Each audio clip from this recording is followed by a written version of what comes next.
días, Enrique, ¿cómo estás? Muy bien, José Pascual. Mil gracias por invitarme a este espacio profundo sobre ventas. Bueno, las gracias te las doy yo. Es todo un honor y un gran placer poder charlar contigo, poder conversar contigo, poder entrevistarte. Es para mí una grandísima oportunidad y una suerte. Por lo tanto, las gracias te las doy a ti de verdad. Muy bien.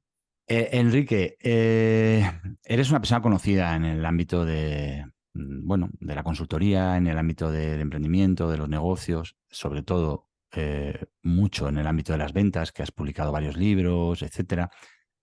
Pero por si no te tienen muy ubicado los oyentes del podcast, me gustaría hacerte una pequeña introducción para que te conozcan un poquito más de cerca desde ese perfil de background profesional, ¿vale? Entonces, eres conferenciante, escritor y consultor en management. Estudiaste ciencias biológicas y trabajaste 15 años en la industria farmacéutica. Ahí en esa industria pasaste por diferentes puestos directivos y ahí comentas en diferentes espacios, en tu web, en tu perfil de LinkedIn, que ahí empezaste a conectar con tu pasión con el mundo de los negocios. Te formaste en el IS, en Dirección y Administración de Empresas. Has escrito 9 libros, que eso es una pasada en sí, ya es una auténtica maravilla. En 2008 publicaste En Clave de Talento, Funny Pop, una historia sobre el humor y el trabajo y en la vida en el 2008. En 2009, Zigzag, estrategias creativas para el éxito en el trabajo y en la vida. En 2012, Animaladas, ¿qué podemos aprender de los animales? En 2013, 2021, Odisea Management. En 2013 también publicaste La empresa de la A a la Z con H de humor. 2016, ¿Quién teme al lobo feliz? 2017, Seduce y venderás. Y 2021, La nueva venta, que de alguna manera es lo que nos ha conectado este último libro, que ya tiene un par de años, pero es lo que me acercó a ti y me permitió conocerte. Bueno, aparte de todo esto, más de 200 artículos sobre management publicados desde el 2005 en diferentes periódicos económicos, revistas como Expansión, bueno, periódicos como Expansión, Marketing y Ventas, Capital Humano, en fin, diferentes espacios muy profesionales y muy especializados. Y bueno, desde hace ya años trabajas bajo tu marca personal, Enrique de Mora, junto a tu equipo y ejerces pues de consultor, de formador, de mentor y de conferenciante. Bueno, Enrique, esto es un poco esta parte de background profesional, pero bueno, en el lado humano de las ventas nos apasiona y nos encanta conocer a la persona. Entonces, desde el ángulo que te apetezca y con los matices que quieras, me gustaría que nos dijeras quién es Enrique de Mora. Pues mira, bueno, primero gracias por la presentación. La has hecho mucho mejor de lo que yo lo haría sobre mí mismo. Yo en los últimos tiempos me gusta decir que me siento un poco como un pediatra, porque al final lo que hago es ayudar a crecer. Los pediatras ayudan a crecer a niños, pues yo ayudo a crecer a organizaciones y a directivos, ¿no? Y al final las ventas es un motor para que crezca una organización, un negocio, o lo que sea, ¿no? Pero para conectarlo con algo que has dicho sobre mí, José Pascual, y es que soy biólogo, mi formación universitaria es la biología. Bueno, la biología tiene que ver con la vida, ¿no? Es el estudio de la vida. Entonces, la vida en general me apasiona y la vida empresarial y la vida de las ventas también. Y yo creo que todo, la biología está muy relacionada, por lo tanto, con la salud y con las patologías. Al final, la vida es salud y enfermedad. La industria farmacéutica en la que estuve tantos años, pues obviamente lo que hace es cuidar la salud de los pacientes y desde hace ya unos 20 años es cuando me lancé al otro lado, ¿no? Como se dice muchas veces, pues lo que hago también es cuidar la salud, ¿no? Cuidar la salud de organizaciones y de directivos, por lo menos esa es mi intención, ¿no? Para decirte de una forma un poco diferente, eh, vinculándolo con lo que tú has dicho, a qué me dedico, ¿no? Me dedico a eso y tal. A mí me apasiona, te digo, la vida, me apasiona, lo decíamos antes de entrar en la charla, ¿no? Lo decías tú, vender son relaciones humanas. Vender conlleva cultivar relaciones. Si no haces eso, si no cultivas las relaciones con las otras personas, pues tu venta va a ser a lo mejor una venta que consigues en un corto plazo, pero va a ser una cosa bastante virriosa, ¿no? La venta real nace de la humanidad real, ¿no? Qué bueno. Qué bueno y qué bien traído a este espacio, porque aquí precisamente intentamos divulgar bueno, subrayar y fomentar la idea de que, bueno, que la venta nace por entender las necesidades del otro, por ponernos en el lugar del otro. Y todo lo demás, pues son adornos que muchas veces son artificiales y que lo único que van a hacer es que no conectemos con la esencia verdadera que mueve la economía y que mueve la humanidad. Pero bueno, me gustaría comenzar. Escribiste el libro en el 2021, este libro, La Nueva Venta, es tu último libro, Instrucciones de uso, este que tengo aquí delante. Y a mí me gusta hacer ejercicios de reflexión incluso a nivel personal, ¿no? Yo siempre pienso, ¿no?, que tenemos que reconocer el presente para dibujar el futuro, para diseñar el futuro. Tú hablas de la nueva venta en este libro. ¿Cómo es la sociedad actual, Enrique, y qué es vender hoy en día? Un mensaje clave del libro y que yo cuento siempre en el foro donde sea que me inviten es que el consumidor ha cambiado. Y el consumidor ha cambiado mucho, ha cambiado radicalmente en los últimos tiempos, no digamos a partir del efecto pandemia, que todos hemos vivido y sufrido en nuestras carnes, ¿no? Entonces, si el consumidor cambia, la venta tiene que cambiar. La esencia de la venta existe desde hace muchos años, es decir, vendemos desde los inicios de la humanidad, como tú sabes perfectamente y los oyentes, ¿no? Pero en los últimos tiempos ha cambiado. ¿En qué sentido? El consumidor de hoy en día, y para decirlo de una forma muy clara y muy sintética, ¿no?, está hiperinformado, está hiperconectado y fruto de esas dos cosas es hiperexigente. Y eso es una diferencia crucial con el consumidor de hace 2, 3 décadas. Entre otras cosas, porque entre medio surgió esto que llamamos Internet y que todos conocemos y que todos utilizamos, ¿no? El consumidor de antaño, de hace 3 décadas o 4 décadas, estaba mucho menos informado. Todo el poder estaba del lado del vendedor. Era la época aquella de la puerta fría, de las llamadas en las puertas de las casas para vender enciclopedias, esas cosas que algunos pues recordamos, ¿no? Pero ese consumidor no tenía ningún poder, todo estaba del lado del vendedor. En cambio ahora el consumidor actual, y de hecho en el mundo digital se dice muy a menudo, cuando un consumidor, y todos somos consumidores, por lo tanto es muy fácil ponerlos en la piel de ese consumidor, de ese cliente, de ese comprador, ¿no?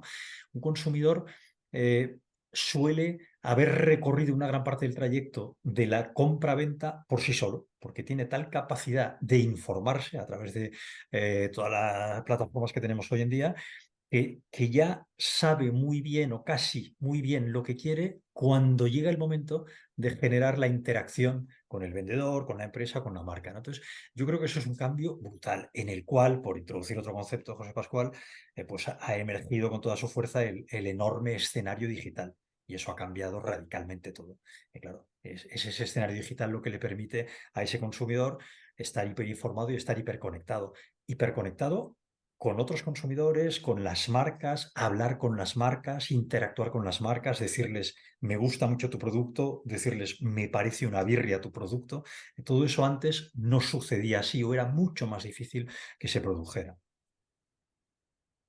Sí, grandes cambios, grandes transformaciones, como en casi todo, ¿no? En las décadas últimamente traen transformaciones que antes costaban siglos, ¿no? Y bueno, y evidentemente la digitalización de los últimos años a raíz de la pandemia y bueno, y antes ya estaba Internet, evidentemente, pero que se ha potenciado mucho en los últimos años, los marketplaces, la aparición del acceso a la información de forma tan fácil.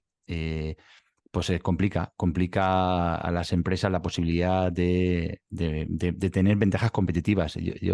Conocerás que Philip Kotler ya comentó hace mucho tiempo que ya no íbamos a competir por cuota de mercado, sino por cuota de corazón. Y iba un poco enfocado hacia esa parte. Tú en tu libro también mencionas en un par de capítulos, enlazas, eh, es que si vender va de conseguir ventas o conseguir clientes, y si va de vender o va de crear relaciones. Me interesa entrar en ese capítulo y que nos digas cuáles deberían ser un poco las claves de las empresas hoy en día.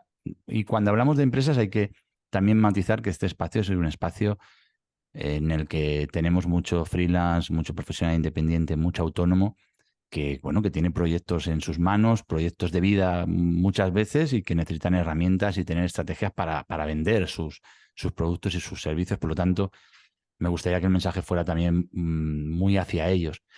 ¿Qué tiene que tener hoy en día una empresa? ¿Qué tiene que tener hoy en día un autónomo, un freelance? Claro, para poder hacer que esa cuota de corazón de la que hablaba Philip Kotler pueda ganarla.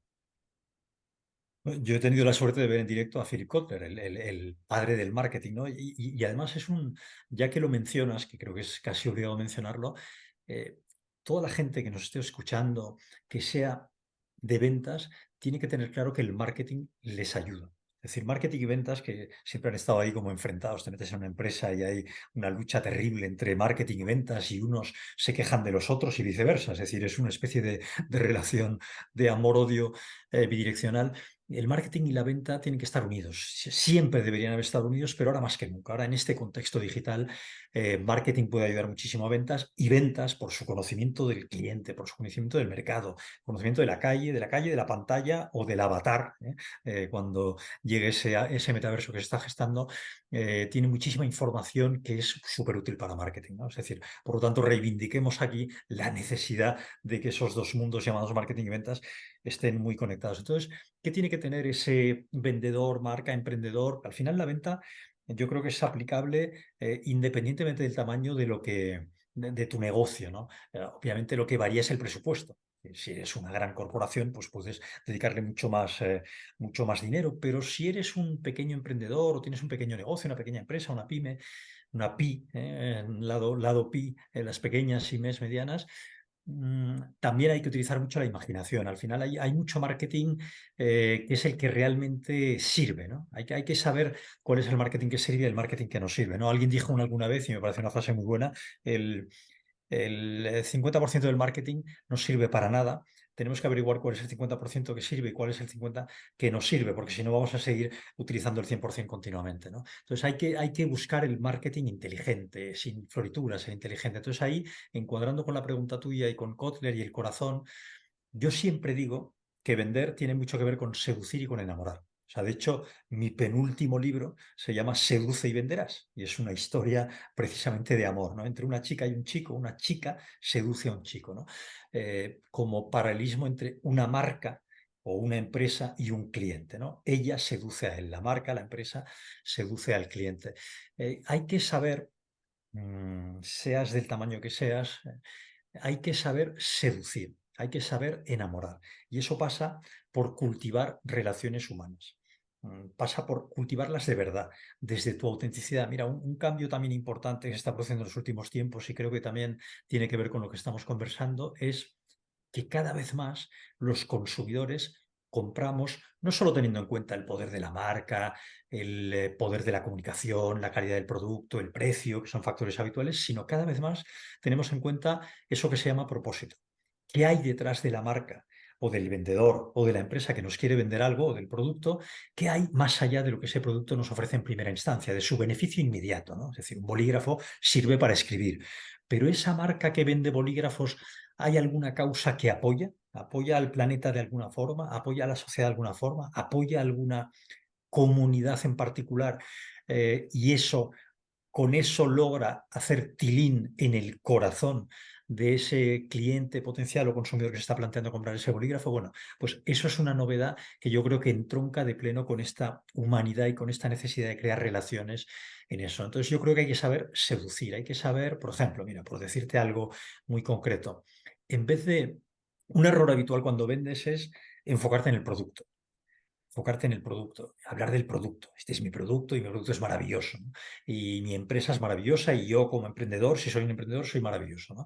No, nada de eso. Eso olvídate, déjalo de lado y céntrate, en vez de en tu producto, en lo que va a sentir tu cliente gracias a tu producto, con lo cual lo estás trasladando de pleno al terreno del corazón y al terreno de las emociones. Dejas de hablar del producto para hablar de lo que va a sentir ese cliente, ¿no? Lo hizo muy bien BMW hace 20 años, Ujú. 22 exactamente, 23, año 2000, si no recuerdo mal, cuando lanzaron la mítica campaña aquella publicitaria Te gusta conducir, ¿no? Que todos recordamos con el brazo, ¿no? Fue la primera vez que una marca de automóviles, en vez de hablar de lo que se hablaba en aquel momento, que era de los frenos, ABS, el elevalunas eléctrico, un despliegue de características técnicas, empezaron a hablar de cómo te vas a sentir gracias al factor conducción, ¿no? Pues eso que hizo también BMW y que luego imitaron todos los demás fabricantes de coches, ahora no hay ninguna marca de coches que no utilice las emociones, eso es un poco lo que hay que hacer en el terreno de la venta, sea cual sea el tamaño de tu negocio. Pues has dicho tantas cosas. Ay, Si quieres, te doy quiero, respuestas más breves. no, no, no, está genial, pero es que he conectado con tres cosas que tengo aquí anotadas. He conectado con la idea de propósito, que me parece una idea muy potente para que interioricemos todos los profesionales, porque la idea de propósito tiene como dos vertientes, una vertiente externa y una vertiente interna, ¿no? Esa parte introspectiva que a mí me apasiona tanto en el ser humano, esa parte introspectiva que nos permite conectar con la esencia de por qué hacemos las cosas. Simon Sinek habla mucho de eso, empieza por el por qué, pero que en realidad tiene muchísimo que ver con la psicología y con la capacidad de comunicación, porque nosotros sabemos positivamente que lo que se siente se transmite y que, bueno, aquí hay muchas investigaciones, entre el 80 y el 95% de la comunicación es no verbal, con lo cual, ojito con lo que sientes, porque eso es lo que vas a comunicar. Con lo cual, qué interesante es conocernos, conocer por qué hacemos las cosas e intentar empapar a los demás de esa pasión que sentimos, ¿no? Yo ahí invito a los profesionales que nos estén escuchando a hacer ese trabajo, porque les va a ayudar a encontrar esa manera de comunicar. Luego, has hablado de las emociones, ¿no? Yo tengo marcado, Daniel Goleman, en 1995, bueno, marcó el término inteligencia emocional. No sé, hoy en día lo utilizamos todos a diario, pero es de 1995. El descubrimiento, entre comillas, la popularidad de ese término. La inteligencia emocional es la clave, desde mi punto de vista, para conectar con las personas, conocer y entender las emociones de los demás, tanto a nivel personal como profesional, como a nivel organizacional, es decir, establecer eso, ¿no? Y luego, y esto lo conecto porque una vez que entendemos y le pedimos, o sea, y le tenemos respeto y honramos las emociones de los demás y las nuestras, es cuando podemos empezar a percibir algo que me parece muy interesante también a tener muy en cuenta. Y es que, ¿qué se vende, no? Dice, no, vendemos productos, ¿no? Que son tangibles, vendemos servicios que son intangibles. Y lo que nunca somos conscientes que estamos vendiendo también son experiencias. Y eso que también vendemos lo dejamos del lado de la suerte. Pocas veces lo procedimentalizamos, lo organizamos y lo planificamos estratégicamente, porque si lo hiciéramos, ahí tendríamos una fuerte arma de diferenciación, buscando que esa experiencia sea lo más memorable posible, que es al final lo que lleva a la fidelización, lo que lleva, etcétera. Bueno, no sé, te estaba escuchando y estaba conectando con estas ideas que me apetecía compartir. Fíjate, yendo a lo último y luego te comento alguna cosa más del propósito, ¿no? Mm, en el paralelismo que decía de vender igual, seducir, primero seducir y luego enamorar, son dos fases diferentes. Seducir para mí es como captar clientes y enamorar es como fidelizarlos. Ujú. Para captar clientes, para seducirlos, tienes que tocar sus emociones. Y ahí, gracias a eso, logras que confíe en ti y que deposite no solo su confianza en ti, sino su dinero. ¿No? Fase 1. Entonces, logras captar clientes seduciéndolos a base de tocar emociones. Segunda fase, enamorar, es cuando él te ha concedido su confianza y su dinero, claro, ahí ya llega la hora de la verdad. Es decir, eso que has sabido vender se trata de que no defraude su expectativa, sino que a ser posible la iguale o la mejor, ¿no? Entonces, si en esa fase que es el enamorar, el asunto va, como tú decías ahora, José Pascual, de proporcionarle experiencias memorables.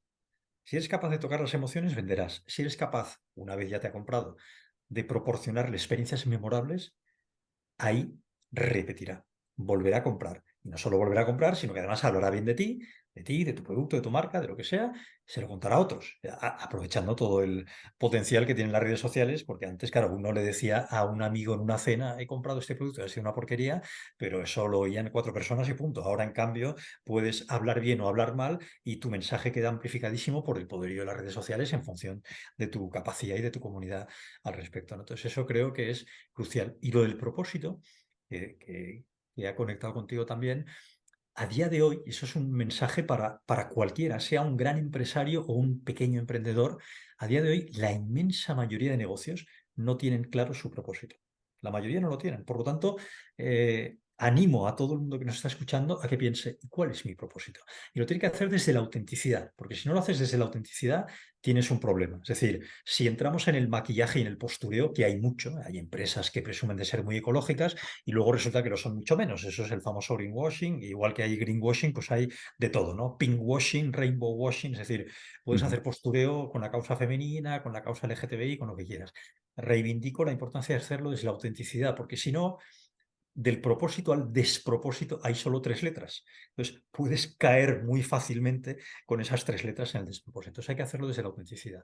Yo creo que merece la pena. Y 2 ejemplos de propósito, uno de una gran empresa y uno de una pequeña empresa, para que lo veamos más claro todavía.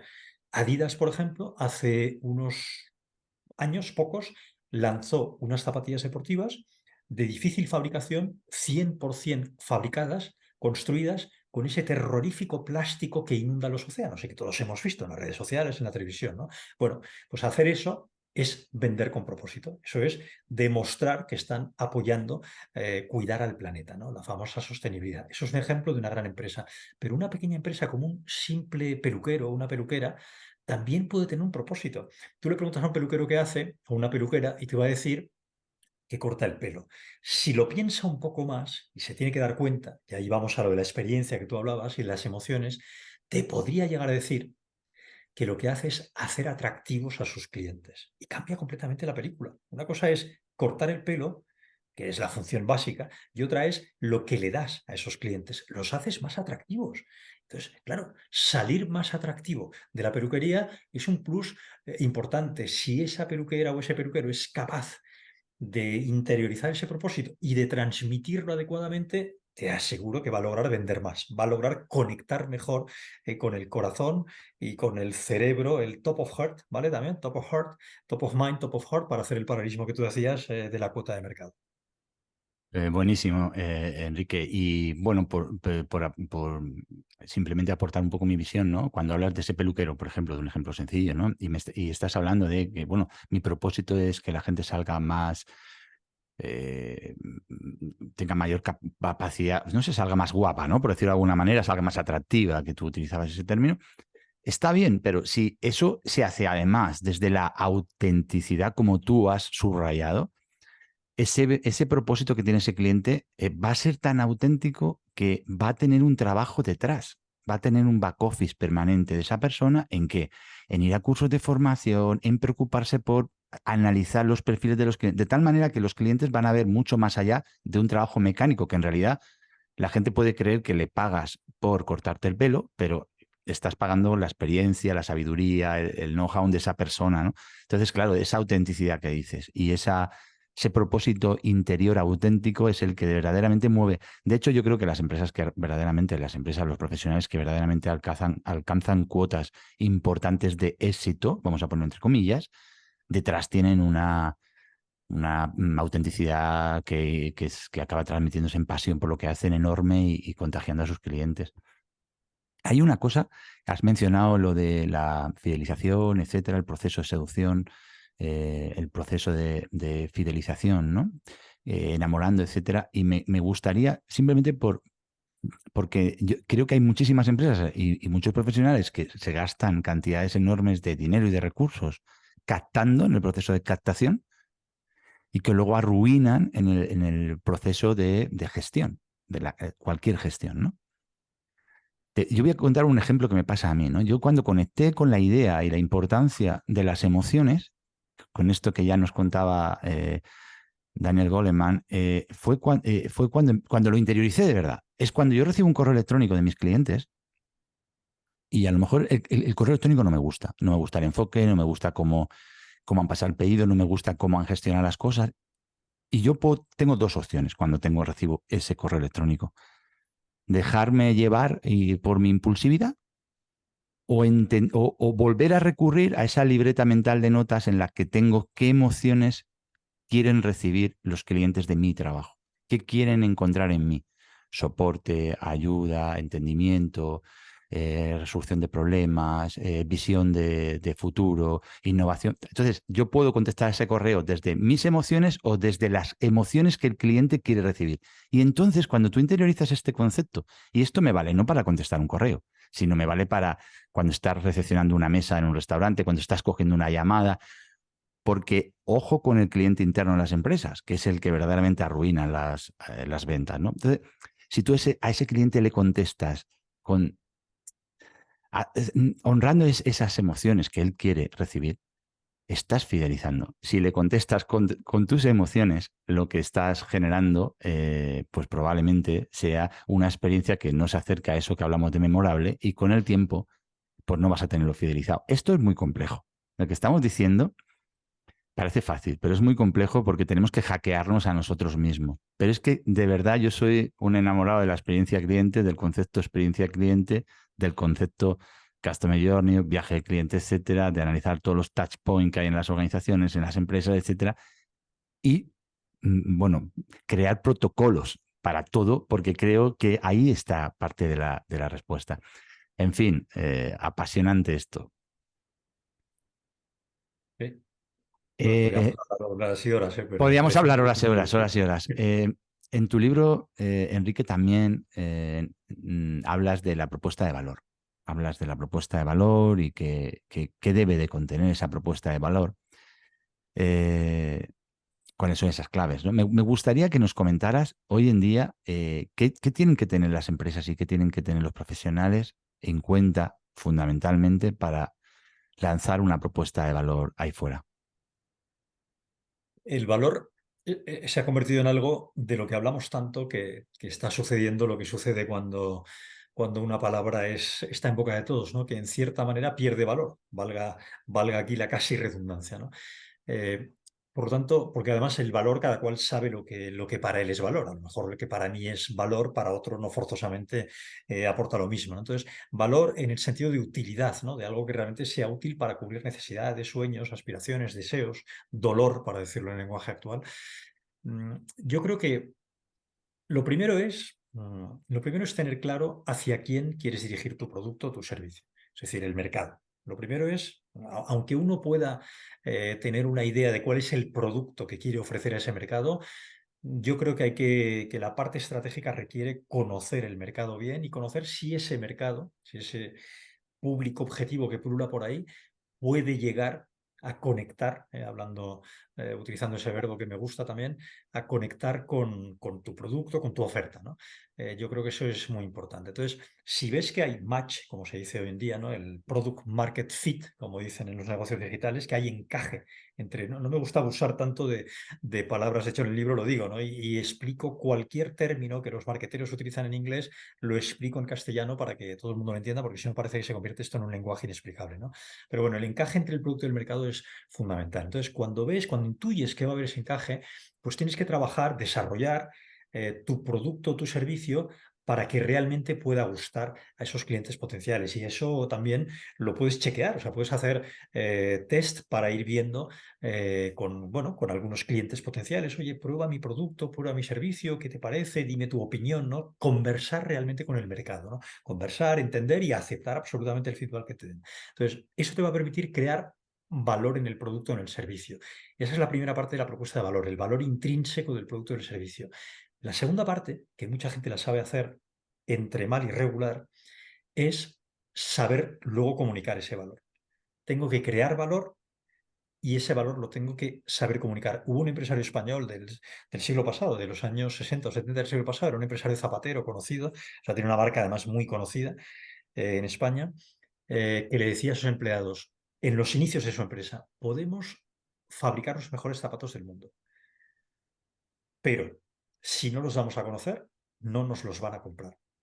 Puedes tener unos zapatos espectaculares, pero si no logras comunicar el valor que tienen esos zapatos, no logras transmitir eso al público potencial que se puede convertir en público o en clientes reales, pues ahí tu negocio no va a funcionar, por mucho que el producto sea maravilloso. Entonces son dos patas, valor intrínseco del producto o servicio y dos, valor en la comunicación. O sea, hay demasiada gente, demasiados negocios pequeños con buenos productos o con buenos servicios que se lo han currado espectacularmente, que donde fallan estrepitosamente es en el saber poner en valor su valor. Fíjate que juego con unas palabras que es algo que me gusta mucho, ¿no? Entonces, yo iría un poco por ahí, porque al final, y lo redondeo con esto, ¿no? La propuesta de valor es una promesa, es una promesa. Qué Estás bueno. prometiendo al cliente potencial algo. Y esa promesa Luego, y ahí vamos a la experiencia que tú decías, esa promesa no la puedes defraudar. Luego tienes que cumplir lo que has prometido o incluso mejor, superar lo que has prometido. Bueno, mejor imposible acabar, porque yo una de las cosas que más detesto de las empresas y de los profesionales y de todos aquellos productos y servicios que compro es que me manipulen la oferta y no me cumplan la promesa. Creo que eso es lo que el consumidor, yo hablo como consumidor en este caso, no suele perdonar. O sea, que te hagan una campaña de marketing, de visibilidad maravillosa y que luego la promesa no se ajuste, o sea, lo prometido no se ajuste al servicio que se da, eso sí que no lo perdona el consumidor. Por eso, para mí la palabra promesa, fíjate, es una de estas cosas que yo siempre le presto muchísima atención porque creo que no hay nada peor en el mundo de los negocios que fracasar, o sea, quedar por debajo de las expectativas del cliente. Eso es principio de ruina. Depende qué producto vendas, depende si sea un producto más de precio o sea un producto más premium, pero ahí la vas a liar como empieces a fracasar en eso. Por lo tanto, lo has cerrado para mí estupendamente. Enrique, otra cosa que mencionas en tu libro y que me parece muy interesante, ¿no? Porque todos tenemos en la cabeza la problemática, ¿no? de colocar precio, la problemática de los precios. Eh, ¿El precio es un factor racional o emocional? ¿Y qué tenemos que tener muy presente a la hora de colocar precios? El precio de entrada, como son números, euros, dólares, lo que sea, pues en una respuesta rápida mucha gente podría tender a decir que es racional, pero la realidad es que es muy emocional, o por lo menos tiene un componente muy emocional detrás a la hora de comprar. Y como tú decías, todos somos consumidores, todos vendemos. Yo defiendo que todos vendemos algo, y no solo productos o servicios, ideas, proyectos, nos vendemos a nosotros mismos en las empresas y todos compramos, ¿no? Por lo tanto, es más fácil de lo que parece ponerse en la piel tanto del que compra como del que vende. El precio, que es un tema que muchísimas grandes empresas hacen mal porque lo dejan para el final. Trabajan muy bien las míticas 4Ps, ¿no? Trabajan muy bien las otras tres y la cuarta P, que es el precio, que yo creo que siguen siendo vigentes, ¿eh? Lo de las 4Ps se pasaron, en el libro lo hablo, ¿no? Las 4P también luego evolucionaron hacia las 7Ps, hacia las 4Cs, en fin, hay tropecientas mil variantes, pero yo creo que la esencia de las 4Ps sigue ahí, sigue ahí. Entonces, la P de precio es crítica porque es lo que te genera ingresos. Las otras Ps, la P de producto, la P de promoción, etcétera, te generan gastos, pero la que te genera ingresos es el precio. Por lo tanto, tienes que acertar muy bien con el precio. Y, y acertar muy bien con el precio, entre otras cosas, requiere conocer muy bien al mercado y al consumidor. Yo lo digo, para decirlo de una forma así, especialmente sonora, diciendo que la P de precio, o que el precio, la estrategia de precio se tiene que basar en tres Cs, en tres conceptos que empiezan por C. Uno es el coste, que ese es el que todo el mundo tiene claro. Quiero vender tornillos, yo he comprado el tornillo si no lo he fabricado yo a tal precio, ese es mi coste, ¿no? O yo lo he fabricado y mi coste de fabricación ha sido tal, ¿no? Entonces yo tengo el coste del producto y a partir de ahí le añado X y tengo el precio, ¿no? La C de coste todos la tenemos claro. Luego está, y eso ya no todo el mundo lo tiene claro, la C de competencia. Mirar a tu competencia y decir, yo creo que puedo salir a un precio 5-10% superior al de mi competidor directo o 5-10% por debajo. ¿Eh? Eso creo que también es una variable, la competencia, que te va a ayudar a medir por dónde tienes que moverte en cuanto a precios. Pero la C más importante de las tres para elaborar el precio es el cliente, la C de cliente o la C de consumidor. Es el valor, vuelvo con entronco con el valor que estábamos hablando de la propuesta de valor, es el valor que percibe el cliente. El valor que percibe el cliente. Si tú estás perdido en el desierto, llevas 5 días perdido en el desierto, no has comido absolutamente nada, no has bebido absolutamente nada, estás hambriento y sediento, y te aparece un tuareg, es decir, los reyes del desierto, vamos a decirlo así, no es ningún espejismo, y ese tuareg te, te ofrece una cerveza helada. ¿Cuánto estás dispuesto a pagar por esa cerveza tan fría? Todo el oro del mundo. Fíjate, José Pascual, lo emocional que hay ahí. Es decir, no es un tema racional. Por esa cerveza vale oro. Estás dispuesto a pagar dólares, euros, los que haga falta, ¿no? Por la segunda cerveza, pues muchísimo también. Por la tercera, quizá un poquito menos, pero también muchísimo, ¿no? Por lo tanto, si tenemos en cuenta eso, cuál es el valor que percibe el cliente, esa persona perdida en el desierto percibe un valor enorme en esa cerveza, damos con la clave de por dónde podemos manejarnos en cuanto a precio. Entonces, las empresas, y esto está muy relacionado con lo que estábamos hablando de la propuesta de valor, las empresas que saben ofrecer un producto o un servicio diferenciado porque el cliente va a percibir un alto valor, pueden poner precios más altos. Ferrari puede poner el precio que le dé la gana prácticamente a sus coches porque el valor percibido es altísimo. Totalmente, totalmente. Enrique, como mensaje un poco a nivel de territorio ventas, un poco por ir finalizando también este espacio de la parte de ventas pura, ¿no? Que me gustaría hablar otras cositas contigo ahora. ¿Qué habilidades y qué actitudes consideras tú que debe tener las personas que están cerca de la venta en este momento actual de la vida, ¿no? De la humanidad? Tiene que tener unas cuantas, empezando por la comunicación, la capacidad de negociación, orientación a resultados, pero para ligarlo con algo que tú decías antes, cuando has mencionado a Daniel Goleman, el gran divulgador de la inteligencia emocional, yo diría, si me dijeras, ¿cuál es la principal habilidad que tiene que tener un vendedor? Vendedor en un sentido amplio. Yo te diría la inteligencia emocional. La inteligencia emocional, es decir, la capacidad de gestionar tus propias emociones, como el ejemplo que tú decías cuando recibías ese email que no te gustaba demasiado de un cliente, ¿no? Gestionar tus emociones y gestionar y conectar tus emociones con las emociones de quien tienes delante, ese cliente potencial o ese cliente real. Yo creo que la inteligencia potencial, perdona, la inteligencia emocional es la habilidad número uno que tiene que tener ese gran vendedor. Y también para relacionarlo con este mundo que nos ha tocado vivir, que es un mundo nuevo, ¿no? Es un mundo digital, digital porque nos movemos entre lo físico y lo digital, estamos continuamente cambiando entre lo físico y lo digital. Yo diría que los vendedores del siglo XXI pues tienen que tener habilidades presenciales y habilidades digitales. Eso les va a facilitar mucho la vida. Esa parte híbrida, ¿no? Que se menciona tanto y que se ha puesto tan de moda, ¿no? El vendedor híbrido. Eso. Esa capacidad, sí, no, por supuesto, porque además cada vez es más difícil encontrar el lugar donde se encuentran los clientes. Por lo tanto, cada vez digamos, está más disperso tu cliente, está todo un mercado mucho más atomizado. Entonces, necesitas utilizar múltiples estrategias para ser visible, múltiples estrategias para ir cultivando, captando el interés de tus clientes y poco a poco ir recibiendo pues esas oportunidades de negocio, ¿no? Que acaban llevando eso.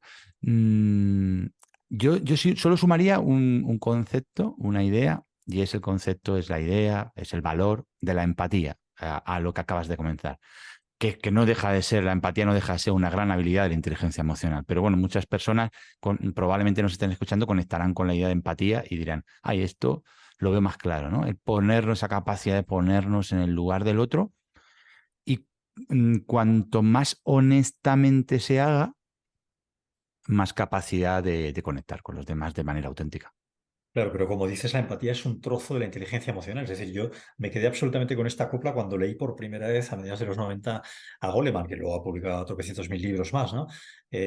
La inteligencia emocional se descompone en cinco competencias emocionales. Tres son de relación contigo mismo y dos son de relación con los demás. Las de relación contigo mismo son el autoconocimiento, el autocontrol y la automotivación. Y las dos que se relacionan con los demás son la empatía, la capacidad de colocarse en la piel del otro, en los zapatos del otro, como dicen los anglosajones, y la última es la capacidad de influir en los demás. Y ahí es donde el liderazgo, la comunicación, la persuasión, si queremos, digamos que cobran todo su sentido. Total. Y así es, y esas son las cosas que debemos de tener presentes si de verdad queremos hacer del arte de vender parte de nuestra actividad, ¿no? Tanto nosotros como las organizaciones, que deben de tenerse esto como muy estudiado y como muy, muy presente. Eh, Enrique, me gustaría conocerte un poquito más desde el ángulo de personal, de tu desarrollo vital, ¿no? Y me gustaría que nos comentaras cuál ha sido tu mayor aprendizaje en la vida. Me vale cualquier cosa, no tiene que ser en lo profesional. Si tuvieras que definir cuál ha sido tu mayor aprendizaje en la vida, ¿cuál sería? Mira, yo te lo relaciono con un juego que hago de vez en cuando conozco a gente nueva. Por ejemplo, en una cena, somos unos cuantos, si veo que el contexto es adecuado, no siempre lo es, ¿eh? Bueno, a veces lanzo un juego que consiste en decirles, oye, ¿cómo os definiríais cada uno de vosotros con una sola palabra? Entonces, claro, como lanzo yo el juego, me reservo el derecho, eso es una buena jugada, hablando de juegos, de ser yo el último en contestar, ¿no? Entonces, al final, claro, también me preguntan a mí cuál es mi palabra, y mi palabra, y esto es la respuesta a tu pregunta, es curioso. La curiosidad, yo creo. Fíjate que te he dicho que era biólogo y la biología es estudiar la vida, por lo tanto la vida en un sentido amplio me interesa mucho. Yo soy curioso en el buen sentido de la palabra curioso, obviamente, ¿no? Es decir, explorar, conocer, investigar, descubrir lugares nuevos, descubrir personas nuevas, es una cosa que me fascina, ¿no? Descubrir conceptos nuevos. Entonces, para mí el gran aprendizaje de la vida es que la vida te trae muchas cosas, no todas buenas, unas buenas, otras malas, pero si mantienes intacta tu capacidad de curiosidad, y eso es lo que yo intento transmitirle a mis hijos, la curiosidad se convierte en la principal herramienta de aprendizaje y de evolución de un ser humano. Y a mí me parece fundamental que evolucionemos, ¿no? Es una de las cosas que nos diferencian con los animales, ¿no? Tenemos la capacidad, digamos, de aprender llevada a límites insospechados. Nuestra capacidad es mucho mayor de lo que nos creemos, ¿no? Entonces, yo diría que el gran aprendizaje para mí de la vida es eso, ¿no? Que a través de la curiosidad puedes continuamente disfrutar, saborear y explorar nuevos territorios de la vida. Maravilloso. ¿Y qué es lo que más admiras de una persona? Valoro mucho la inteligencia emocional. O sea, me fascina la gente que es capaz entre otras cosas, empatizar contigo, como acabamos de decir. Valoro mucho la humildad, y creo que en estos tiempos, antiguamente parecía que se llevaba otra forma de ser, ¿no? Pero la gente que sabe, pero que no presume de que sabe, que pregunta, que se interesa, ahí vuelvo con la curiosidad, que escucha mucho, me encanta. O sea, cuando tú conoces a alguien, a mí me gusta escuchar mucho, ¿no? Es decir, ahora hablo porque me estás preguntando y me toca hablar, ¿no? Pero yo me siento más cómodo conmigo mismo escuchando que hablando. Fíjate lo que te digo, ¿no? Entonces, me gusta la gente que no está intentando trasladar su mensaje o su libro cada dos por tres, sino que está ahí con ganas de extraer algo de esa relación nueva que se está creando, ¿no? Esa gente que quiere enriquecer a los demás y enriquecerse a sí mismo, ¿no? Interesante lo que nos cuentas, y qué difícil en esta sociedad del postureo que vivimos.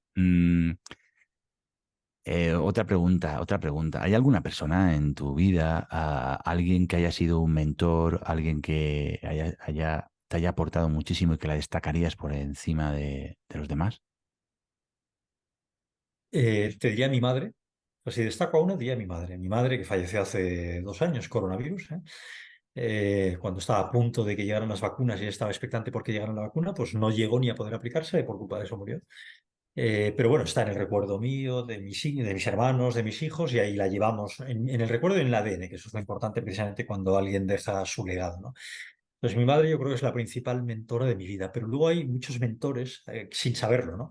Mentores en el plano profesional y en el plano personal, ¿no? Es decir, en mi trayectoria profesional, pues ha habido gente que me han enseñado mucho sin específicamente asignarse el rol de mentor, digámoslo así, ¿no? Al final yo creo que, y lo relaciono de nuevo con la curiosidad, uno va aprendiendo de mucha gente observando, ¿no? Observando lo que hacen y cómo lo hacen, ¿no? Yo muchas veces me planteo ante esta situación, ante esta situación difícil, hay muchas situaciones difíciles en la vida, no todo es jauja ni todo es maravilloso, como todos sabemos, ¿cómo reaccionaría mi madre? O Qué cómo bueno. reaccionaría tal persona, ¿no? Entonces, colocarte, intentar, digamos, colocarte en esa tesitura, yo creo que te ayuda a saber resolver la situación mejor que con estrictamente tus recursos eh, única y exclusivamente, ¿no? Qué bonito lo que dices. Me siento muy identificado. Me pasa lo mismo con mi padre, que también falleció hace un par de años, y me pasa lo mismo. Es un proceso que hago muy habitualmente. Es qué haría mi padre aquí, cómo lo vería mi padre, qué pensaría mi padre en esta situación, qué palabras me diría, ¿no? Tantas y tantas, ¿no? Y creo que el auténtico legado que dejamos en los demás es el ejemplo y es la referencia, ¿no? La referencia, ese lugar, ese sitio donde ir a consultar, es un legado magnífico. Hay personas que pasan por nosotros y, bueno, pues nos dejan muchos libros a los que ir a consultar y otras maravillosas que nos dejan mucho. Muy bien, me siento súper identificado. Enrique, una persona como tú, tan curiosa, estoy convencido que vive siempre en el desafío permanente de los nuevos retos. ¿Qué retos, qué desafíos, qué ilusiones, qué proyectos tienes para los próximos meses, para los próximos años? Tengo unos cuantos, pero voy a desvelar dos cosas, así que se pueden más o menos decir. Una, todavía está en una fase muy inicial, pero bueno, me gustaría publicar un nuevo libro en el cual la venta aparece como elemento clave, pero relacionándolo con la vida diaria, ¿no? Ahí lo dejo. Qué Eso es un bonito. tema. Vamos a ver si lo llevamos a buen término. Y otro más inmediato en el cual estoy metido, explorando, investigando, descubriendo, curioseando, es esa inteligencia artificial de la que estamos hablando todo el día y en particular la inteligencia artificial generativa, ¿no? Ahora que estamos todo el día, que si ChatGPT, que si, en fin, todas las mil aplicaciones que ya tenemos, cómo realmente nos puede ayudar, pero evidentemente yo creo que la tecnología nos ayuda, hay que saber cada uno descubrir cuál es la que te ayuda más, ¿no? Pero cuál nos puede ayudar más realmente desde la perspectiva de las ventas, ¿no? Entonces estoy indagando por ahí algunas cosas. Siempre, siempre está ahí las ventas. Es curioso, ¿no? Que este biólogo llamado Enrique de Mora, apasionado por el management, pero lo que verdaderamente le capta a diario, ¿no? Es esa parte de las ventas, ¿no? ¿Qué verás, Eh, ¿no? ¿Qué verás ahí detrás de eso para que te ponga tanto foco, ¿no? Pues fíjate, te lo contesto. Lo que hemos dicho, ¿no? Vender es crear relaciones humanas, ¿no? Entonces, lo que determina lo que uno consigue en la vida, esto es una reflexión mía de hace pocos años, no creas que hace 40 años pensaba lo que te iba a decir, ni hace 20, ¿no? Pero yo creo que lo que determina el éxito, que es un concepto que también podríamos hablar, porque el éxito para cada cual es una cosa diferente, ¿no? Pero lo que hace que uno pueda realmente funcionar mejor en la vida es nuestra forma de relacionarnos con los demás. Yo creo que es eso. Es decir, y si lo pensamos, lo que somos es fruto de nuestras relaciones con los demás. Relacionarnos con gente, nos casamos, tenemos hijos, o no nos casamos, pero tenemos hijos, o lo que sea. Relacionándonos con los demás, encontramos trabajo, progresamos o no en el trabajo. Relacionándonos con los demás, tenemos más o menos amigos y hacemos más o menos cosas, más o menos experiencias y tal. Entonces, eso tiene muchísimo que ver con la capacidad de vender en sentido amplio que decía antes, ¿no?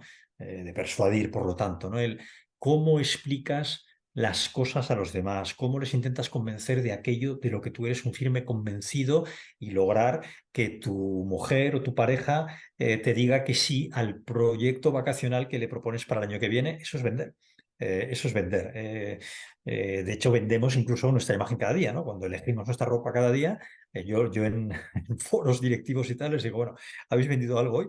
Y les digo, bueno, por lo menos de entrada estáis ya vendiendo vuestra imagen. Esta mañana, cuando habéis decidido la ropa que os pondríais, estabais eligiendo la imagen de vosotros mismos que queríais vender, sabiendo que nos encontraríamos aquí al cabo de un rato y tal. Entonces, creo que la venta en ese sentido tan amplio está envolviéndolo todo en esas relaciones humanas que nos mueven. Y esa es la respuesta a lo que estabas comentando. Fantástico. Vender es vivir. Hace poco he terminado un documental que está en Netflix que se titula algo así como Cómo vivir 100 años. Investiga todo lo que denominan zonas azules alrededor del mundo, donde está la mayor concentración de mayores de 100 años. Y simplemente por conectar, tú hablas éxito, una parte del éxito puede ser vivir muchos años, y ese documental conecta cosas. Hay cosas que se dan en unos sitios y en otros no, pero lo que se da en todos los sitios es la calidad de las relaciones humanas, la calidad, la conexión y tener relaciones largas, duraderas, comprometidas, de valor. Son personas que han hecho eso en su vida, que lo han sentido así, con lo cual ahí lo dejamos, ¿no? Por si alguien quiere curiosear en ese documental, también aporta mucho. Em, con el ánimo de seguir conociéndote un poco más, siempre me gusta preguntaros que nos recomiendes un libro, una película y una canción que para ti hayan significado algo. De cualquier tipo, ¿eh? Estamos Sí, hablando sí, de sí, estamos en el territorio persona, Enrique, persona. un libro, una canción y una película. Una película, empiezo por la película. Los hermanos Cohen son unos directores que me fascinan y, por ejemplo, te podría decir muchas más, Fargo, de los hermanos Coen, que luego dio lugar a una serie que no es de ellos, pero que está inspirada en el espíritu de la película Fargo. Me parece un peliculón espectacular, ¿no? Te podría decir alguna de Clint Eastwood, que es otro director que profeso bastante admiración y tal, pero bueno, yo diría Fargo en cuanto a la película. En cuanto a la canción, te voy a decir una muy reciente de un grupo español murciano que se llama Art de Bogotá, que creo que es rock en estado puro. En estos tiempos en que tanto se habla de indie, yo reivindico el rock en estado puro. Entonces, Art de Bogotá es una voz espectacular, una letra espectacular y unas guitarras rockeras brutales. Y una canción suya es de su último álbum, de su segundo álbum, es un grupo muy reciente que lo está petando, como se dice ahora, se llama Los Perros. De hecho, creo que Los Perros está nominada a mejor canción rock en creo que en los Grammys que se van a dar en Sevilla en el dentro de muy poco tiempo y tal.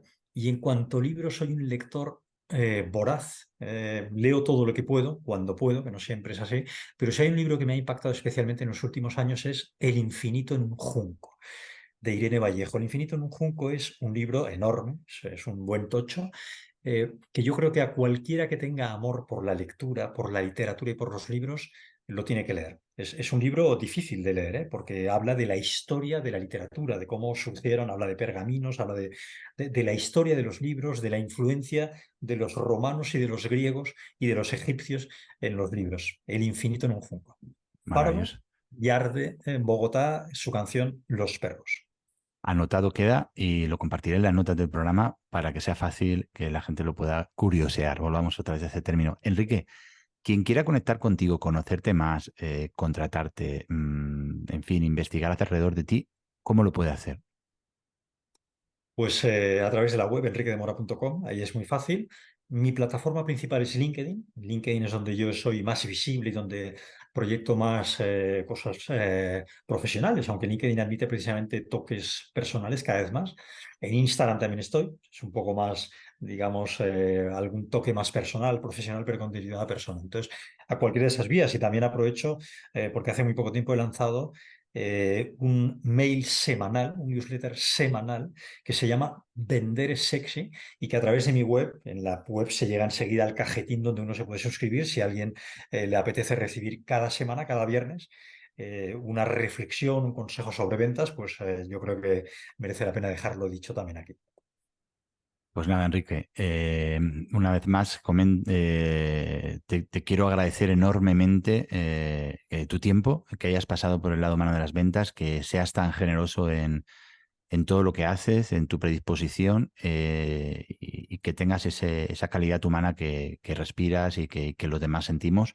Mil gracias por estar aquí y nos vemos pronto. Espero que hayas estado a gusto. He estado súper a gusto, me parece fantástico además tu podcast, El lado humano de las ventas. Creo que es algo muy importante y hay que cultivarlo continuamente. Y yo te agradezco a ti el precisamente haberme invitado y haber compartido esta charla, que ha sido una charla yo creo que eh, humana, más que cualquier otra cosa. Pues mil gracias, Enrique, de verdad. Chao, chao, nos vemos pronto. Adiós.